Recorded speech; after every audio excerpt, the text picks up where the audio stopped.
problem barədə çoxlu müraciətlər olur. Və müraciət edənlərə mən nə qədər desəm də ki, bu tək dərmanla xroniki prostatı sağalmaq mümkün deyil. Yenə bu insanlar dərman istəyirlər. Yəni deyir ki, bir dərman deyilən onunla xroniki prostatit müalicə elə. Buradan yenə deyirəm, tək dərman preparatları ilə xroniki prostatit müalicə olunmur.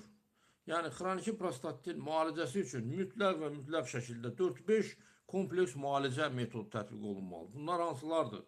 Fizioterapiya, yəni tok verilməsi, xalq arasında tok deyirlər də. Tok verilməsi, barmaq müayinəsi, iynələr, orqanik iynələr, alman iynələri, zəli, icama, yəni bu üsulların, təbii ki, dərman da yanında.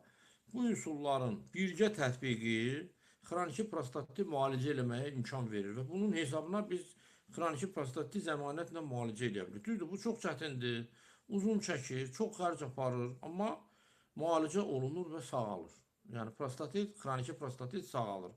Sadəcə olaraq bunu qorumaq lazımdır. Yəni bu insan özünü gözləməlidir. Hər bir halda, üstənlən halda insan özünü gözləməsə, onu xəstəlikləri yenidən qayıda bilir. Bu təbiidir.